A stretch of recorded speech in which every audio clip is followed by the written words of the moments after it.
Hi everyone, how are you? It's great to be back out here as I am daily. I'm back out at the park. If you haven't already made your wish, I'd ask that you please go ahead and do so right now.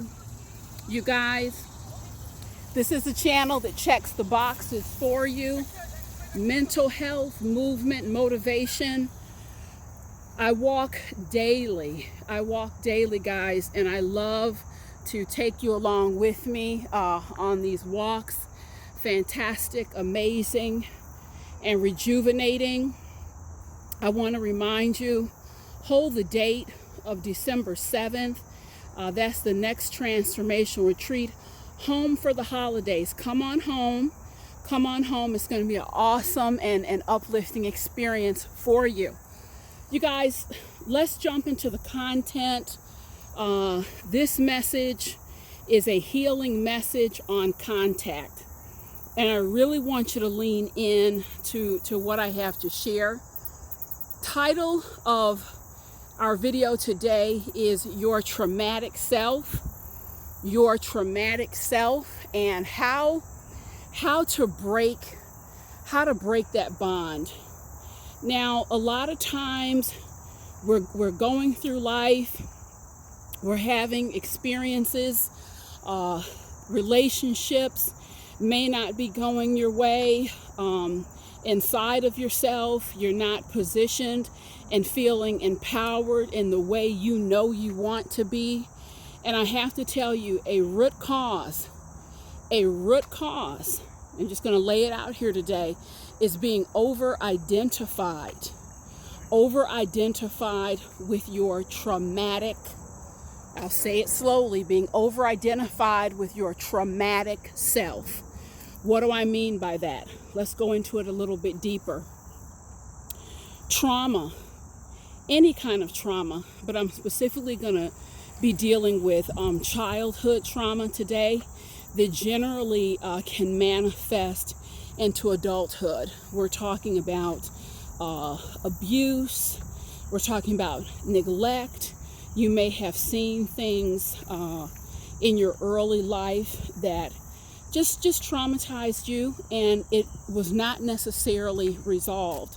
So this is really how the traumatic self, how it forms.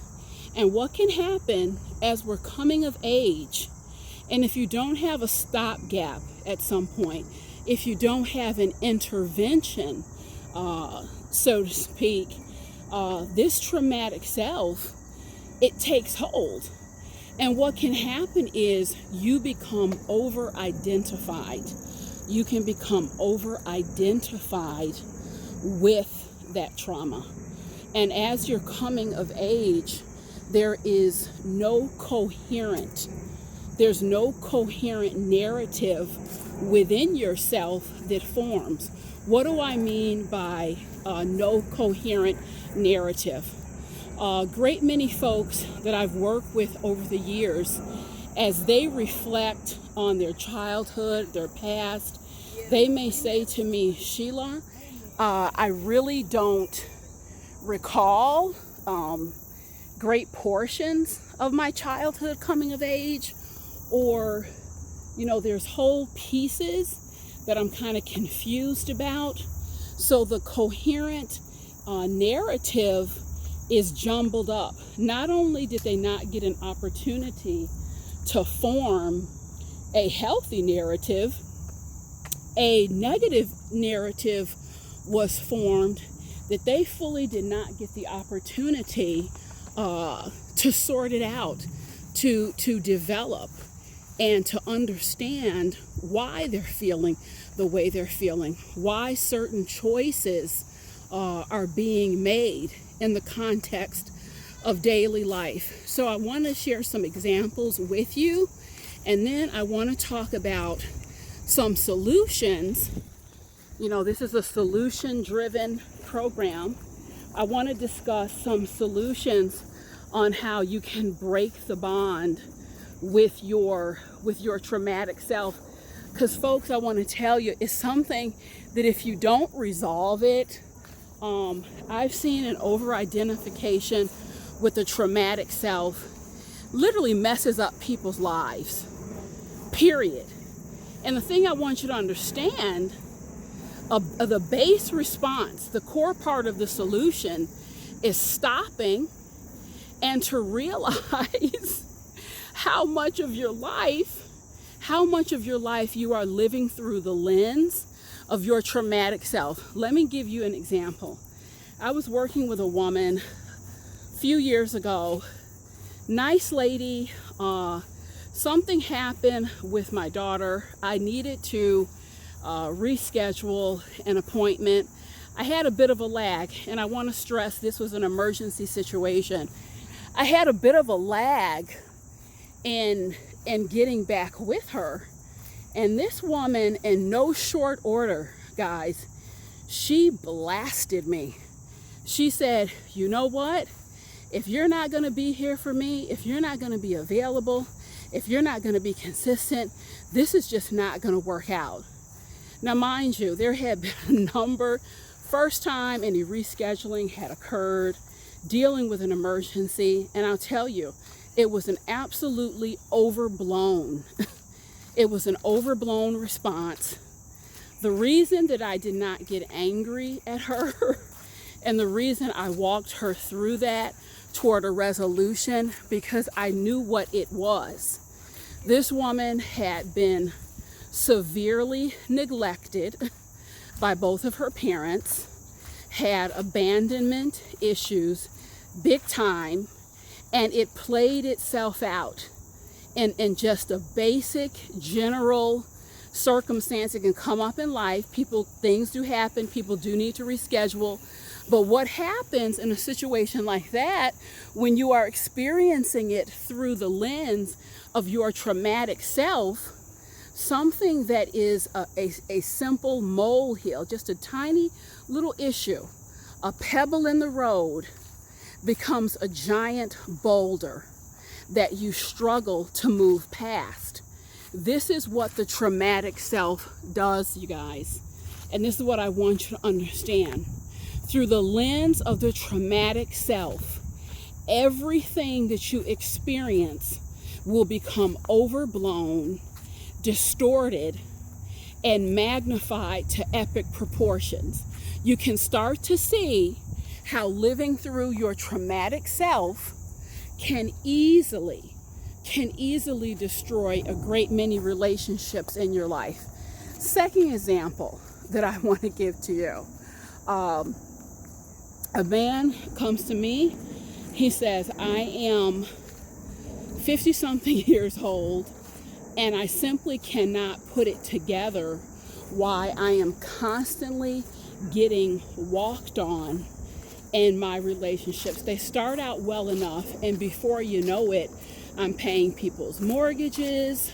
I'm helping to come up with college tuition for children that aren't mine. And again, he was doing it very unconsciously, living through his traumatic self, getting wrapped up in relationships where ultimately verbal and emotional abuse was the order of the day. Trace it back, guys. He had a very verbally and emotionally abusive mother. Extremely. So even though he did not like that, even though he was aware that there was some damage that had been done, his traumatic self, root cause, his traumatic self was just so comfortable. The verbal abuse began to feel it was so familiar. The demands being made by these people inside of relationship. He didn't like the feeling, but it was downloaded with him. It was a cellular response. The dance started. Okay, you yell at me, you're demeaning, you're demanding. Instead of breaking away and getting away from you, my traumatic self on cue. The music starts and he began to dance, you guys. This is what happens. I can't stress it enough. when you are living through the lens of your traumatic self, what can happen is this behavior over months, years, you guys, it becomes automated. That's why I said the base response to break the bond with your traumatic self is to stop and get into profound, serious, and consistent levels of awareness and mindfulness. What am I doing right now in this moment with this person? Why am I doing it? Do I want to do it? If so, why? If not, why not? Getting clear, creating a unique set of checks and balances for yourself. You guys, that's the base response for breaking the bond with the traumatic self. Now, next example, 30-something-year-old woman says to me, I'm looking at people around me, they're going out to lunch with friends, they have plans, they go to the spa, they're enjoying their children. I'm basically isolated in my life. I have 2 kids. They really don't even deal with me. They don't really get along with me. They prefer to hang out with their friends. And she went on to say, I have to tell you, I just have learned to shut myself down, because for me, dealing with people, there's too many emotions that come with it, Sheila. So it's easier to shut myself down and be in isolation. So you guys, again, the traumatic self will set you up for isolation and loneliness. What was her story growing up? Her story was growing up with a mother who was basically a workaholic. She had to care for her sisters and brothers. She didn't get a lot of guidance and supervision. Things she went through in life as a child, no one was available to walk her through that emotionally. Emotions got tangled up, jumbled up, and she had learned no mechanism to process emotions and feelings in a healthy way. They just became overwhelming to her. She shut the whole shop down.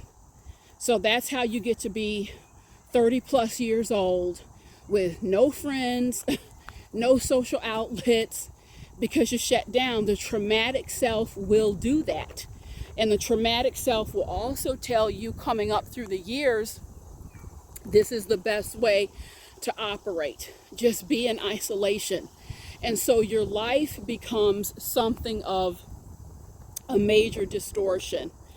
And you guys, there is no one. This is not work that you can pay someone to do for you. This is not work where you write out a check. This is not work where you read a book and you just wave a magic wand and it's done. This is everyday work. This is the work of core levels of accountability. This is intimate work. It's good work that you do for yourself. And I'm telling you, the people who know that they are affected by their traumatic selves and trauma early on, the people that dig in and do this work in a fruitful, rich, meaningful way, they are the ones that claim amazing, terrific, beautiful, lifted lives for themselves. The people who continue to kind of bury their head in the sand, won't look at what's going on, deny what has gone on, folks, these are the individuals that lead quiet lives of desperation, paralyzed in many areas of their life, looking at other people, jealousy manifests, all types of behaviors that are rooted in just a lack of awareness and morph into a degradation, living in degraded states. So I want to talk to you about how you can, in a concrete way, start to move away and break that bond with your traumatic self. And in order to claim a healthy life, you're going to have to break the bond. Now, I'm going to tell you for myself, on my channel, I really put it out here for you guys. Tell the truth, shame the devil. Very proud of the work that I've done on myself, very proud of the work I've done in my life, and now my life is dedicated to lifting up others. So step number one, I can tell you what really broke through for me. As simplistic as it sounds, it was just a game changer. Quite frankly, what I did, I stopped hanging out. I stopped hanging out with my traumatic self. It just came to a point, just like how you would associate with, if you associate with certain friends who are not bad for, who are bad for you. Let's say they're heavy drinkers or smokers, and you want to move away from that lifestyle. What you don't do is jump in a car and head off to the bar with folks to drink and smoke all night. You take an assessment. Wait a minute, I want to put myself in a healthy environment. So what I mean when I say I stopped hanging out with my traumatic self, I just made a base level decision that, you know what, there are some things, some behaviors, some thought patterns that are just no longer conducive are no longer conducive to what I want to do in my life. And I'm telling you, I hit that smart rock some years ago. I rolled up my sleeves and I get busy. And I'm gonna take you into a real life, very specific example. I can recall this was a very important outing I was at with some colleagues. And I experienced my traumatic self, and you got to get to know the voice of your traumatic self and separate that out from the core being of who and what you are. My traumatic self started acting up, just saying some things, degrading, undercutting the tone and the tempo that I had built up for the day. And I will tell you, you have to find your own style of communication with your traumatic self. But what I use is lots of humor. I use humor, and I'm always very kind, soft, and loving with my traumatic self, because I find that harshness just doesn't work. It was harshness that really helped the traumatic self form. So when you're doing this work, what you don't do is turn around and re-traumatize yourself. So I've come to use just a loving, soft tone, lots of humor. So some things were running through my head based on the narrative of the traumatic self. And I kind of chuckled on the inside and literally directed my traumatic self. I said, look, now you saw that soda machine. And when we walked in, I'm gonna need you to go get yourself a soda. Have a soda, wait for me by the door when I come out. This is not the time. Goodbye, traumatic self. Go hydrate yourself, whatever you need to do. And it sounds funny because it is, but this is a methodology. This is a way. And it may seem humorous, but I'll tell you guys what, the traumatic self becomes a living, breathing energy form. And you would do well to come to a realization and acceptance of that and treat it as such. Treat it as such. When that traumatic self comes up, I just deal with it, again, in humorous ways. I give it directives, chuckle, and just keep moving. So you have to disassociate yourself in a way that makes sense. You don't want to add so much heaviness. You don't want to deal with yourself with a heavy hand. Stylistically, use your own style that works for you. But I'm going to give you another suggestion. I also, when I get serious, real serious about elevating my life, I also made the decision, you know what, I just have a zero tolerance policy for any levels of degradation in my life. So when the traumatic self would inevitably pop up, because it likes to pop up, it's been around you for a long time, that's can feel like a bonded relationship to the traumatic self.